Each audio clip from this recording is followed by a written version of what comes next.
Welcome back to the channel. My name is Mark. In today's story, OP found out his wife cheated on him after he hired a PI, and the evidence he discovered was shocking. Now, let's get into today's story to find out what happened. I, Mel, 37, have been married to Susan, 32, for 2 years now. So 5 weeks ago, I was supposed to take a short business trip that would last a day, and I'd be back home the next evening.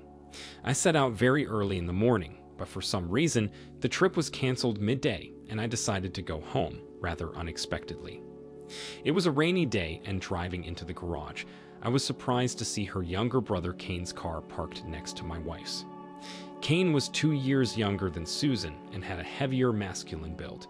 Kane was married and had a 7-month-old baby whom Susan frequently babysat on Friday nights so that her sister-in-law could go out. That left her to have some quality time with her brother and the baby.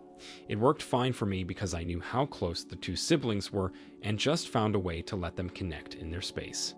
I had always known them to be each other's best friends, but my distaste for him grew following a weird stunt he pulled at my wedding reception.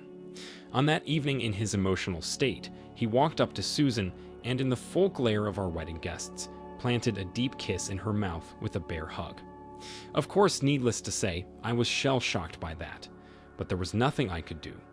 I just brushed it off as the kid being touched by his sister being married off.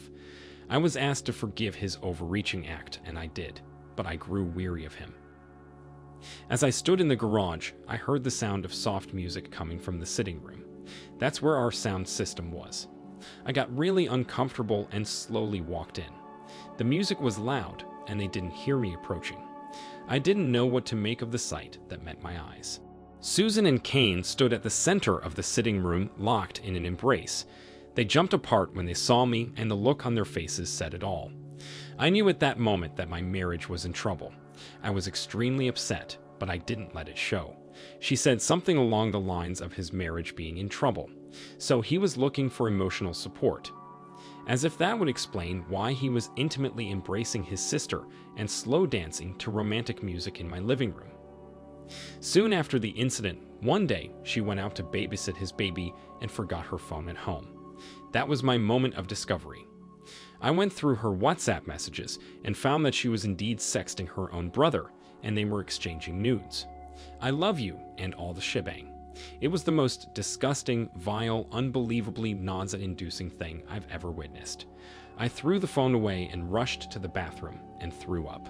After that, I sat for hours in a state of stupor. Their closeness has always raised everyone's eyes, but everybody dismissed it as being two extremely close siblings, including her parents, who dismissed their extreme bonding as being due to their growing up in a neighborhood with no kids. They became their only friends and grew up like that, their older sister being far away at school. I wasn't comfortable with what was going on, but I wasn't going to confront her about it. This definitely dated way back, and it wouldn't stop now. For the first time, I thought of Susan differently. I could see what I was to her, a husband who was there just so that she could claim to be married while continuing to screw her brother. As I sat burning with fury, I grabbed her phone once more, took a screenshot of the messages, everything, and sent them to my phone before deleting it from hers. Reading through, I understood that the babysitting was a sham, and that was their hookup nights. I was in pain. Susan came back that night and behaved totally fine, as if she hadn't just come back from screwing her brother. My skin was crawling at the mere thought of sharing a bed with her, but I did anyway. I was so done with the bish. I decided to hire a private investigator. His job was simple: track her movements and get me their photos. She was going down, and I was going to make sure she'd have to live the rest of her life as a recluse. A few days later, Susan told me she was going on a business trip. She'd be out of town for a few days. Her business was mainly online, and there were only a few occasions when she needed to make a business trip, so I knew something was up. Nevertheless, I played along. Not wanting to make it look as if I suspected anything, I refrained from asking her too many questions and wished her good luck as she supposedly traveled. I alerted my PI, and he and I both knew this was the moment. A few hours after she left on her business trip, I was at my office when my PI called to let me know she and her brother had met up somewhere out of town and driven down to a beach hotel some hours away. I started packing my stuff, it'd be a matter of hours before I would get the pictures. The next evening, my PI mailed me dozens of pictures of them doing extreme PDA on the beach, walking around the city, hanging around in shopping malls, etc., and looking like newlyweds. I was appalled and hurried up the packing process. I just wanted to be gone so fast. But before that, I invited her parents, sister BAL, incestuous brother's wife and baby, and some other close family and friends in the area to hang out that evening and watch some games. I made large copies of the photographs and hung them around the house, starting from the living room. Then I took my luggage and had a friend drive me away to his place. Once evening came, I got a call from his parents asking where I was, so I told them I had gotten a last-minute errand, and to let themselves in as they knew the passcode. A minute later, my wife's sister called frantically and asked what the frick all these pictures were, so I explained everything while she put me on speakerphone. I explained to them that their siblings were incestuous freaks and have been screwing each other probably since they were still living with their parents. Then I told them their current location and told them to go find them there if they didn't believe me. I also let them know that the divorce papers were on the dining table. Hours later, Susan called me screaming. I could hear a commotion in the background. Apparently, her whole family had appeared at her hotel, and her BIL and male cousins had begun beating up her brother. The hotel had called the police. I could hear her parents and sister and her brother's wife probably screaming murder in the background. She was sobbing and asked why I would do that to her, to which I simply replied that she deserved it. She started wailing at that, so I hung up. I was broken enough as it was. I had no intention to dwell on how her life turned out. Her sister called me and let me know what happened a few days later. Apparently, police never showed up, and the hotel staff broke the fight apart. The word of the wife and brother's affair had gotten around, and now they have disappeared off to somewhere to escape the scrutiny. The revelation was so shocking that her dad got very sick afterward, but he's all right now. Sadly, it turned out she didn't sign the divorce papers before she vanished off the face of the earth, so it's a waiting game on that front. But it seems like she's not the only one in the family getting served. Kane's wife is also divorcing him. I just feel so emotionally and physically drained. But I also feel a huge relief that this came out the time it did.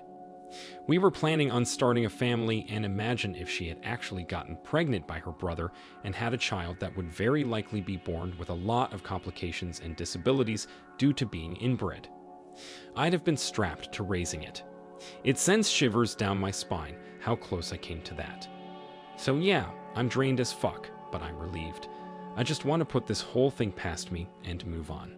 OP, I'm so glad you found out about this. Even though it causes you a lot of pain and heartache, it's better than you not knowing and actually having kids with her. That would have caused more heartache and pain because you can't help but wonder if the kid is her brother's or not.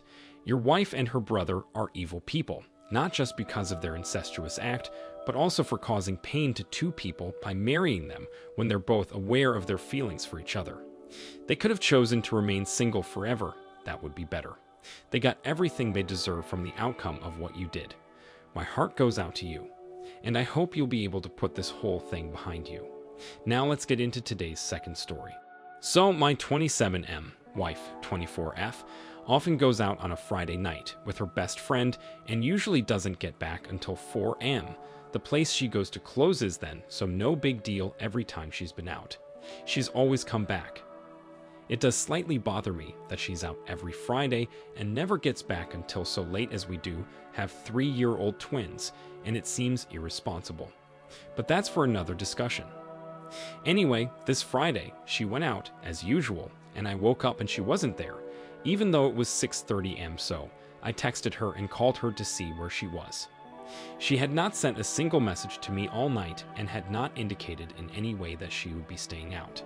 So, naturally, I was worried sick. Roll forward to 8 a.m. and I got a text saying, "Sorry, babe. I stayed at a friend's house last night." Now, I know this person and I wasn't too bothered, just slightly pissed off that she never thought to say anything before. Roll forward to Saturday night. I was on her iPad as we shared it, and suddenly these strange messages came through from her best friend saying, "Where did you go last night? I'm so upset that you just left me. Now I was confused as to why she would have said this, as I assumed she had gone to her other friends with her. So yes, I know this was wrong. Curiosity got the better of me. I opened up a messenger to see what was going on, to which she said to her friend that she stayed over at some lad's house. Now obviously, I was super pissed reading this, and all sorts of thoughts were going through my head, and I confronted my wife about it. We argued, and it was mostly her saying how she regretted doing it and how she was so drunk she didn't know what she was doing and that nothing happened. I slept on the sofa that night as I was so angry and upset, I didn't even want to see her. Yesterday, I couldn't stop thinking about it. I confronted her again and basically said, I need the truth. She came back saying that she swore on our kids' lives that nothing happened. But still, I can't stop thinking about it. What are the chances of someone going back to someone else's house after going out drunk and just falling asleep? It just doesn't seem to add up, and they don't know what to do. I understand the general consensus is divorce. I understand why, but divorce is a massive thing. Not just for the effect on me, but on the kids too. If I didn't have kids, I admit this would have been done long ago. A lot of people have been asking if she's always been like this. In short, no. It started 3 or 4 months ago when she got a new job and met her new best friend. Her job is stressful, and she was diagnosed with depression, which is half the reason I allowed it. I don't own her, so I don't see why I get to allow her to do anything. Looking at it now, I've been a pushover, and that ends now. OP, for a married mother, it's incredibly inappropriate that she stayed overnight, somewhere leaving her 2 kids behind and not informing you about her whereabouts. If she hadn't cheated, which I highly doubt, she will at some point in the future. It's okay to go out with friends once in a while just to break the routine and socialize with people. And like you said, you don't own her. But this is something different. She doesn't seem like the family type. Since you have kids, you might try counseling if there's any chance to work it out. But you're too young for this. Even if nothing happened, she still knew she was doing something wrong, or she wouldn't have lied. She did something she knew was crossing the line and disrespecting your relationship, which is proven by the fact that she lied. She very likely cheated. But to be honest, I think whether or not she did is irrelevant. She has zero respect for you and the family you have together, and she should not be a wife or a mother. Thank you for taking the time to listen to today's stories. If you enjoyed listening, please feel free to like and subscribe if you haven't already. Also, comment below with your thoughts on today's stories. Take care, everyone.